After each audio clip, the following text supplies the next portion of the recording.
if you've been looking at the news, you have probably said this is a little bit crazy. Like, the yips are back. The stock market tanking again. And maybe you've seen something like, Thought that people were jumping a little bit out of line. They were getting yippy, you know? They were getting a little bit yippy, a little bit afraid. you said, I think I'm gonna take a break from America. So many people, I have seen so many YouTube videos where people are saying, I'm moving out of America, I'm moving out of America, I'm moving to Thailand, I'm moving to this place, I'm moving to that place. And I really believe that it's a good idea to move to other countries, at least for a period of time, so that you can experience something new.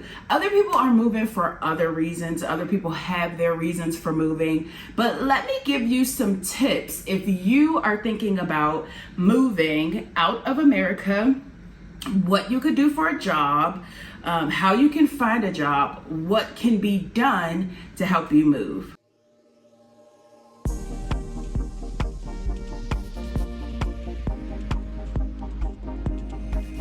So I moved to Indonesia as a teacher, and one thing that was really nice about the amenities as a teacher was there were a lot of accommodations that went along with it. Not only was there a salary, but there was housing, there was transportation to and from work, there was lunch at work, which all the staff gets lunch at work, and they covered your flight to the country, and they'll cover your flight leaving when your term is done.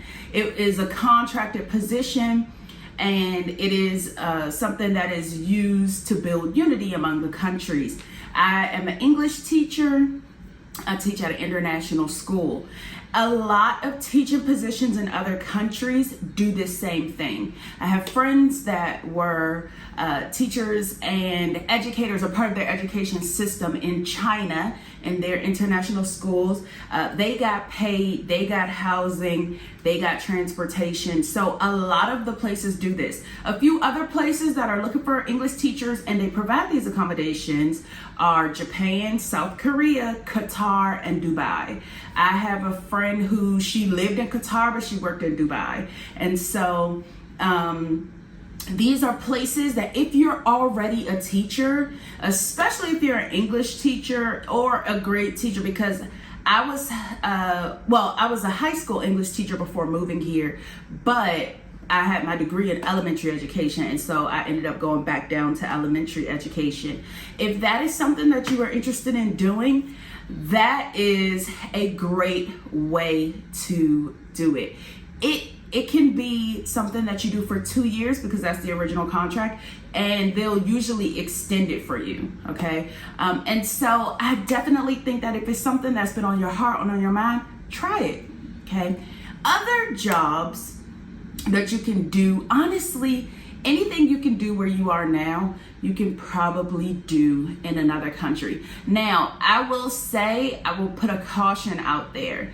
If you are a person who works in restaurants, or you work a job that provides minimum wage and you work hourly, I would not suggest that you come to another country looking for those type of jobs, because chances are those jobs are saturated by the locals. The jobs that will provide more and would provide the benefits are jobs that you had to get a college degree in order to finish it. So a lot of engineering jobs, a lot of tech jobs, a lot of jobs in finance, even art jobs. So there are a lot of things. LinkedIn has international applications. And so this is something that I did. I went on LinkedIn's website to see who was hiring, to see all of the different jobs, but then I actually went to the website of the company and I applied through there. I just didn't want to be among the list of people who applied on LinkedIn. And so that's one thing that you can do. I know several people here from Africa, they are engineers. I know several people who work in like green energy, and they work in other areas, maybe hospitality. People came from their country to learn hospitality in a lot of these places. So there are a lot of different things that you can do. Now, I do understand that there are like, you might be like, I want to move, but I don't have a degree. Okay, whatever your skill is, whatever it is you're doing in America, you want to do it and start saving. Okay, so if you can save, then you'll be able to come and let's say you have a house in America, you want to sell that house and then you want to move. If you do that, you will probably have enough money to be able to live for a period of time without working until you find something you can do. I know in Indonesia, if you have a business, you want to start a business, they are very lenient and open with people starting businesses. There are business visas so you can start businesses, but that does require funding.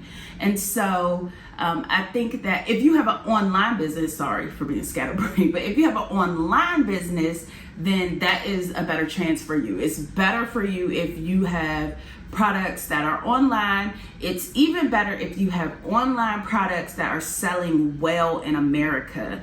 Okay, so if you are a digital nomad where you can work from anywhere, there are a lot of remote jobs that are being offered internationally as well.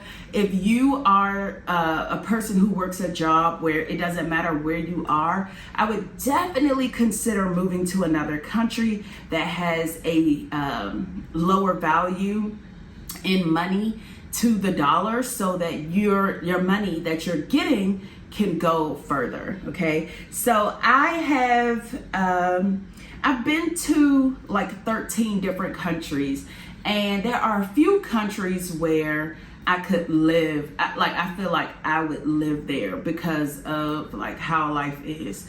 And so if you have any questions about like which countries I think are the best, which countries I think you should consider, you can leave a comment down below. If you are Indonesian and you want to move and go to another country and live and work, leave a comment down below because there's resources for you as well. And if you have no idea what country is best for you and you are African American, you're like me, you want to know where it's going to be safe, you want to know where it's going to be the best for you and your family maybe to grow up, you can also leave a comment down below because I can let you know a list of places that have heavy Black populations and they are thriving and surviving and doing very well. Thank you so much for watching this video. I hope it was helpful. I have some resources listed down below, and I hope that you look at my next video. If you're wondering, where are you? This is a different background. It's because I'm in another country, and I'll tell you about that in the next video. Bye.